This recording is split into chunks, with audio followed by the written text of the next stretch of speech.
Hello, and welcome to the Focusing Way podcast, available on iTunes, Stitcher, and Google Play. I'm your host, David Battistella.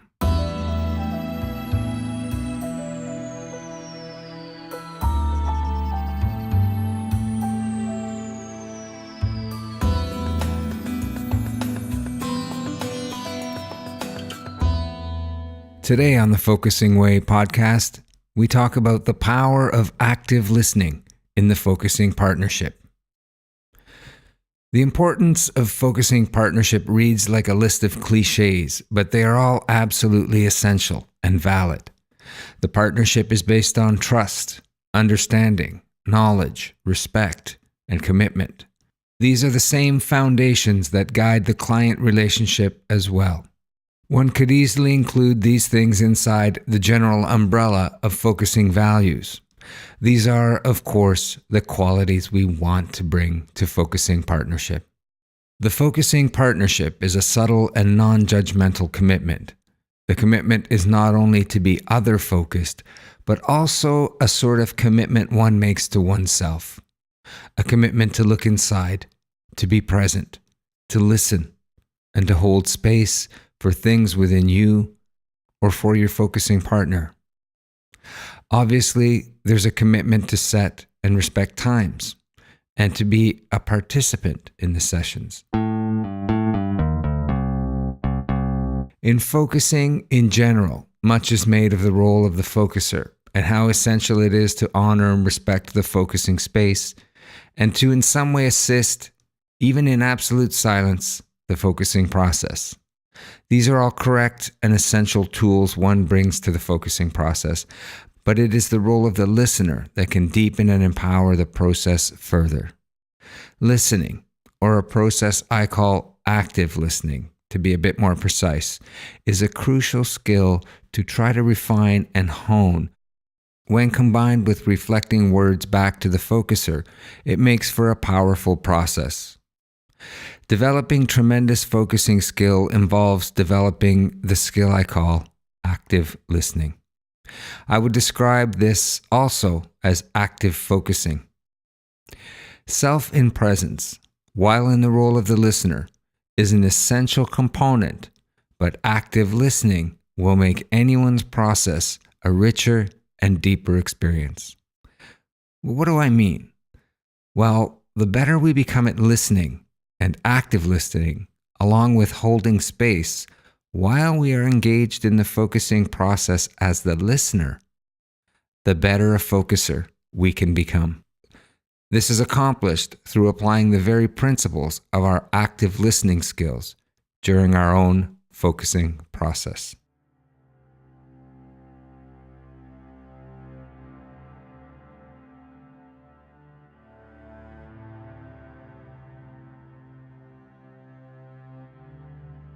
As we become great partners and great listeners for other people, so too must we apply this way of being to our own parts and our own focusing process.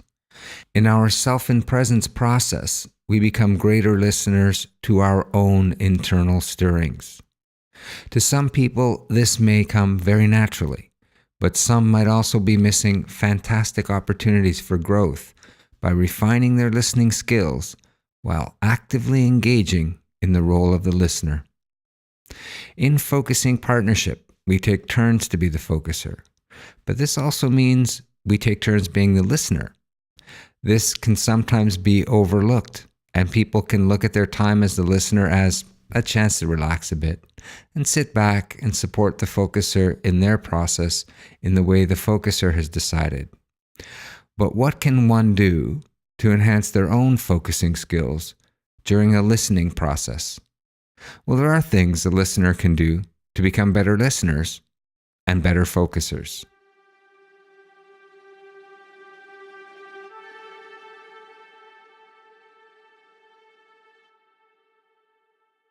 Here are some of the things you might want to try to enhance and deepen the way you listen. Listen for the focuser's rhythm. This means getting a true sense of their voice and understanding where it is coming from in their body. internally ask the questions: is there voice in their throat, the chest, the belly? Where is that physical voice coming from? Is it high? Is it low? Is it hidden, scared, quiet, evasive, full, welcoming? The answer may help you better understand the kind of process the focuser is in.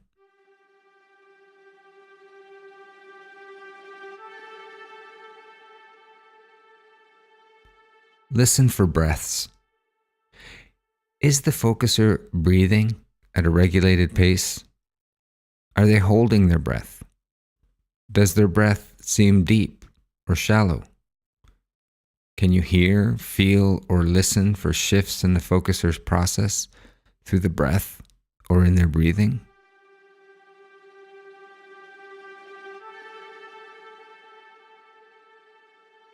Pay attention to the silences. What's happening in the silences?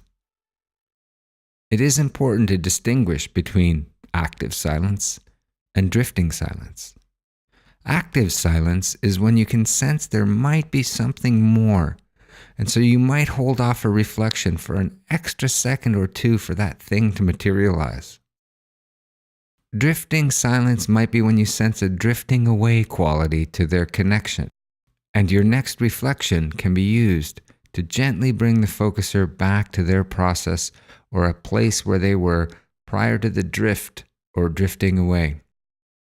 Either way, it is important not only to listen, but to feel for these moments and also check with yourself to assess them correctly. As listeners, we want to enhance process, and often that can be doing as little as possible. Of course, we always need to be in tune with the focuser, and in focusing partnership, we can refine that frequency over a period of months or years. But my current focusing partnership has been going on without interruption for 5 years. And still, I approach every hour we set aside for focusing or listening with the same care and gentleness I have from the onset. And I've sought to deepen and enhance these skills. Focusing partnership is important for the working professional as well. The partnership allows a working professional to set aside deliberate and non-paid focusing to further develop their focusing skills, and also to have a focusing time set aside for things which might arise from time to time in their practice. Knowing that there is an ongoing support system in the form of focusing partnership gives the focuser and working professional a support system and continuity.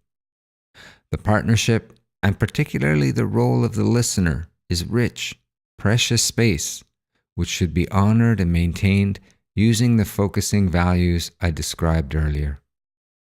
Be open, listen deeply, respect and honor process, and more importantly, the human being in front of you.